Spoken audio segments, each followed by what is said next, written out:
कैसे एक अगली क्रीपी डॉल लबूबू बना 14,000 करोड़ का ब्रांड। आइए देखते हैं। ये देखो, एक छोटा सा क्रीपी लुकिंग डॉल जिसका नाम है लबूबू, और ये ब्लैक मार्केट में बिक रहा है $1,50,000, यानी 1,20,00,000 रुपए में। हद है यार। A human-sized Labubu figure has just sold for $150,000 US. और सिर्फ इतना ही नहीं, लोग इसे 10 से 20 गुना ज़्यादा प्राइस देकर रीसेल कर रहे हैं। हर दूसरा सेलिब्रिटी इंस्टाग्राम पे इसे फ्लॉन्ट कर रहा है। The dolls, which are usually listed for $22, are now in some cases fetching hundreds of dollars on resale sites. लेकिन दोस्तों, ये सिर्फ एक डॉल की कहानी नहीं है।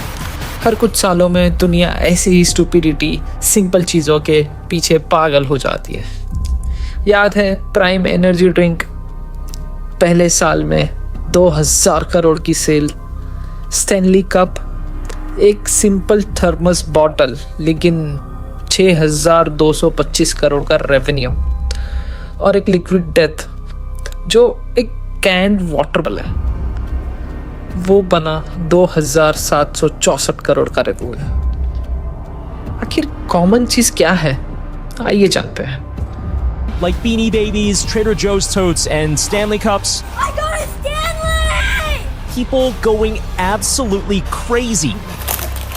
Oh my god. ये सभी ब्रांड एक ही ट्रिक यूज करते हैं, हाइप मार्केटिंग। अगर आप हाइप मार्केटिंग के बारे में जानना चाहते हैं तो कमेंट बॉक्स में मुझे बताइएगा, मैं हाइप मार्केटिंग के ऊपर भी एक वीडियो एडिशनल बना दूंगा। Stanley projected $750 million in 2023.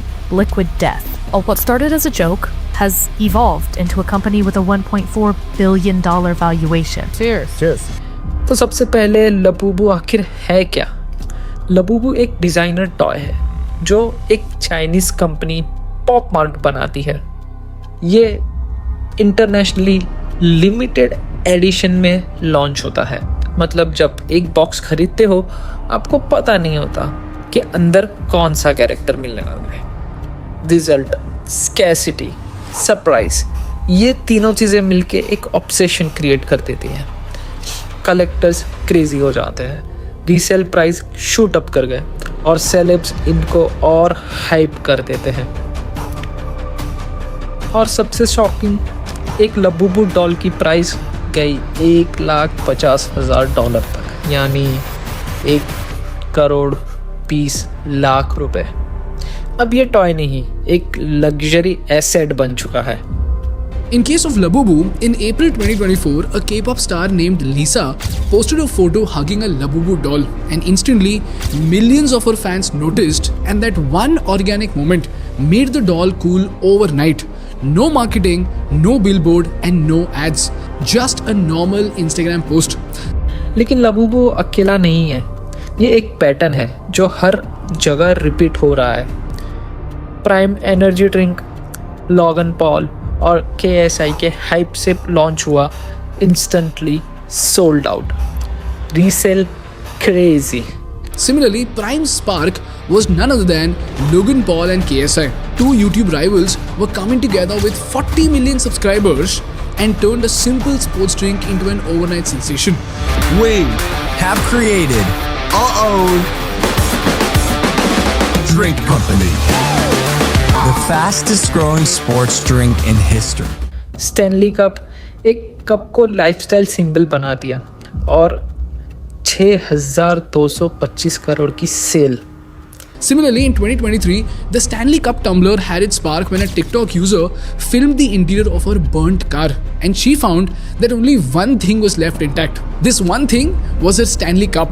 Not only that, it still had the ice inside, and when she uploaded this on TikTok, it went viral, and soon enough, this content racked up 94 million views. And as soon as this became a sensation, suddenly the Stanley Cup became a viral symbol of durability. So obviously everyone started buying it.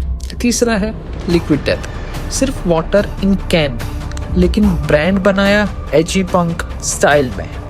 और अब $1 billion की ये एक brand है। Liquid Death, or what started as a joke, has evolved into a company with a $1.4 billion valuation. Cheers. क्या आपने pattern देखा? Simple product और कुछ रिवोल्यूशनरी नहीं, ओवर प्राइस्ड ताकि प्रोडक्ट एक्सक्लूसिव लगे, scarcity, limited drops, special edition. Scarcity यानी काफ़ी स्टॉक को काफ़ी लिमिटेड सप्लाई करना ताकि उसकी डिमांड हाई हो। सेलेब्स और इन्फ्लुएंसर हाइप को एम्पलीफाई करने के लिए, और जब फोमो ट्रिगर होता है डिमांड एक्सप्लोड कर जाती है। इसे कहते हैं hype marketing flywheel. Scarcity create करो, फोमो ट्रिगर करो, सेलेब से हाइप बिल्ड कराओ, डिमांड सप्लाई से ज़्यादा हो जाए, रीसेल प्राइस हाई हो जाए, मीडिया कवर करने लगेगी इसे, और जिससे आपकी फ्री पब्लिसिटी हो जाएगी, और फिर गेस व्हाट, और डिमांड बढ़ेगी। ये साइकिल चलते रहता है। इसलिए पॉप मार्ट का वैल्यूएशन आज 14,180 करोड़ तक पहुंच गया है, वो सिर्फ एक क्रीपी डॉल बेचकर। तो हम क्या सीख सकते हैं इस मैडनेस से? स्कैरसिटी को एक पावर की तरह यूज करो। लिमिटेड प्रोडक्ट्स को सब जगह अवेलेबल मत करो। लिमिटेड ड्रॉप्स हाइप क्रिएट करते हैं। कम्युनिटी बिल्ड करो, जैसे प्राइम ने फैंस, स्टैनली ने लाइफस्टाइल और लबुबू ने कलेक्टर्स को टारगेट किया। प्राइस साइकोलॉजिकली ट्रिगर करो, सस्ता रहेगा तो लोग सीरियसली नहीं लेंगे। स्टोरी टेलिंग वो आइडेंटिटी बनाओ अपनी। लोग प्रोडक्ट नहीं खरीदते, वो कल्चर और लाइफस्टाइल खरीदते हैं। बॉटम लाइन, हाइप मार्केटिंग एक वेपन है। अगर सही यूज़ करो तो बेसिक से बेसिक चीज़ भी $1 बिलियन ब्रांड बन सकती है। तो अगली बार जब आप कोई ऐसा प्रोडक्ट टारगेटिंग देखोगे, एक डॉल या एक बॉटल या सिर्फ एक ड्रिंक, याद रखो ये प्रोडक्ट नहीं, ये हाइप है। अब सवाल है, क्या आप 1,20 लाख रुपए की डॉल के लिए दोगे, या ये सब एक इल्यूजन है? मुझे कमेंट में अपना ओपिनियन ज़रूर बताना। वीडियो को लाइक करो और ब्रांड चर्चा क्लब को सब्सक्राइब कर लो, जहां हम डिकोड करते हैं ब्रांड्स, बिजनेस और उनके मार्केटिंग इनसाइट्स।